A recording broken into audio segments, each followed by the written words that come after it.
Caros alunos, caras alunas da segunda série do Colégio Miguel Couto, quem fala aqui é o professor Paulo Supimpa, de Filosofia.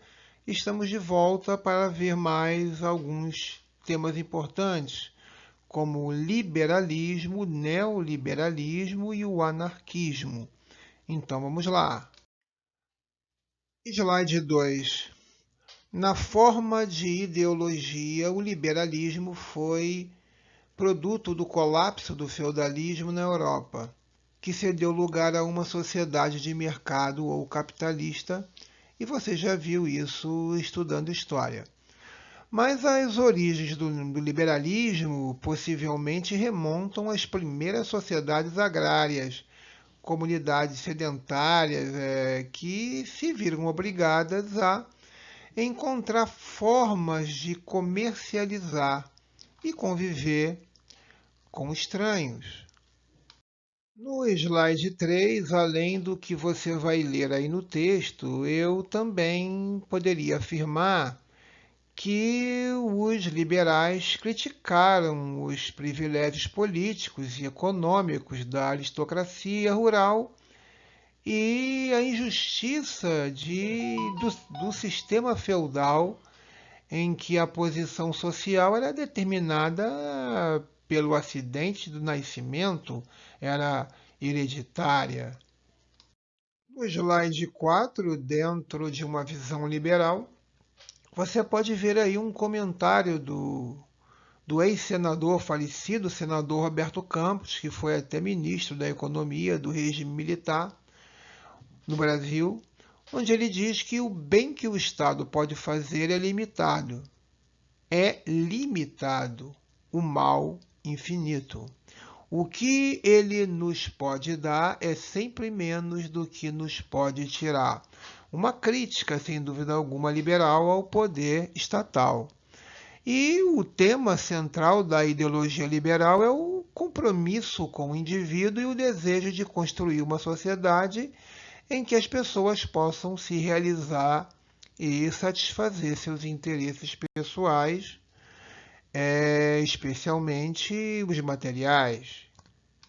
Uma frase muito comum no pensamento liberal é que, embora tenham os mesmos direitos jurídicos e políticos, os indivíduos devem ser recompensados de acordo com seu talento e sua disposição para o trabalho. Slide 6. Devo acrescentar que as sociedades liberais sempre foram organizadas politicamente em torno de dois princípios: constitucionalismo e consentimento, criados para justamente proteger os cidadãos dos riscos de um governo tirano. No slide 7 você vê um esquema mostrando as principais características econômicas do liberalismo: pouca interferência do Estado na economia, defesa da propriedade privada, livre concorrência, lei da oferta e da procura, livre mercado e as liberdades individuais. Modernamente, a gente tem uma vertente do liberalismo chamada de neoliberalismo, que hoje é o ponto alto das críticas e dos temores dos setores mais progressistas da política, ou seja, a esquerda.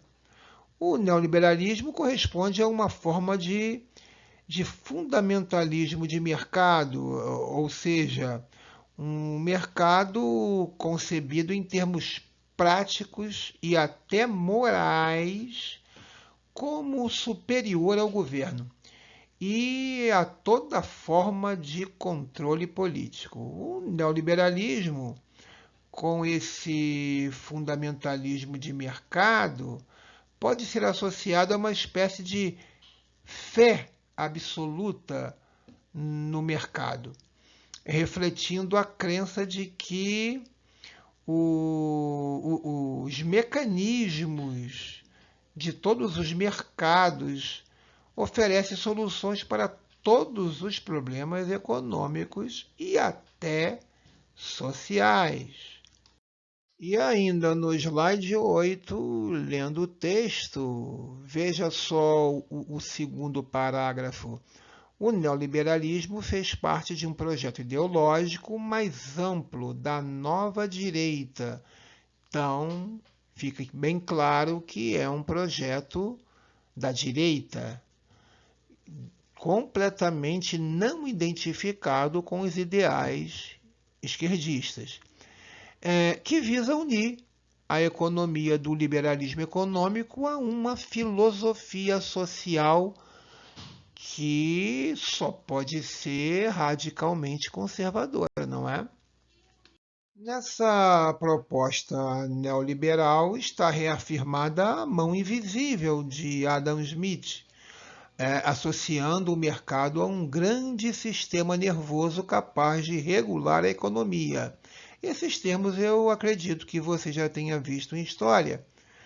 Continuando aí a leitura do texto, porque pode comunicar simultaneamente um número quase infinito de mensagens por meio dos mecanismos de preço.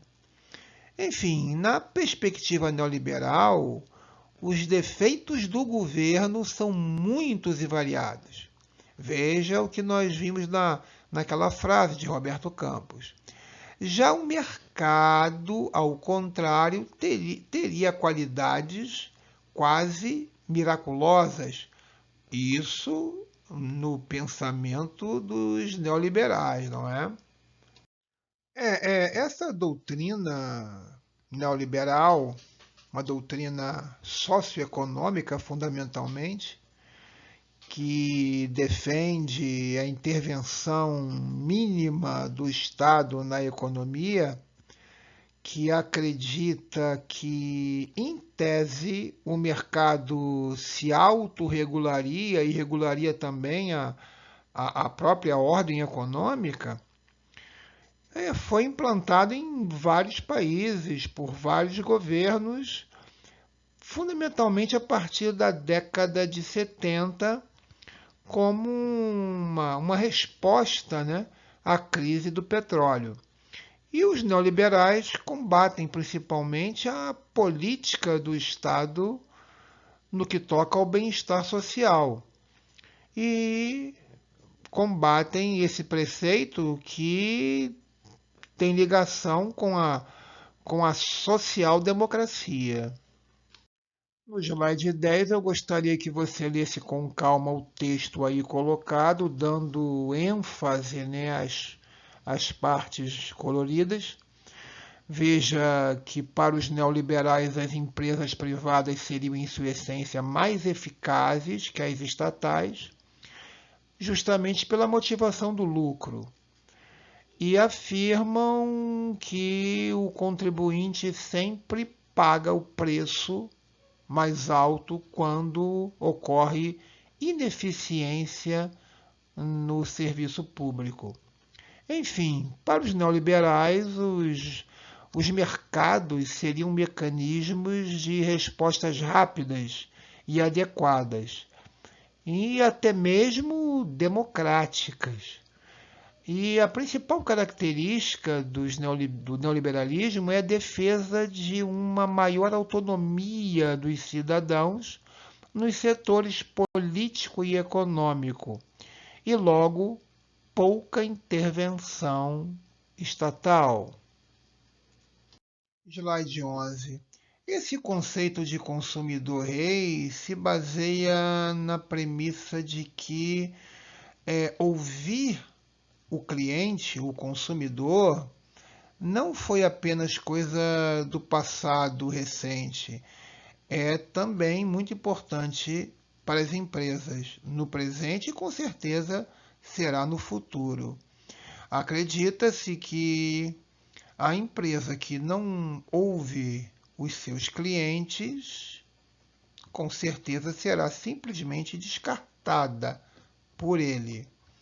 Existem até institutos de pesquisa popular, pesquisa de mercado, que simplesmente mapeiam o comportamento dos consumidores. Você já deve ter percebido isso nas propagandas que você recebe, muitas vezes em função daquilo que você já procurou anteriormente. Slide 12. Não se esqueça de depois pausar a apresentação para ler o texto. Eu vou acrescentar em áudio mais algumas coisas, como por exemplo que você já deve estar percebendo como o neoliberalismo se encaixa bem na definição de ideologia. E por quê? Vamos lá.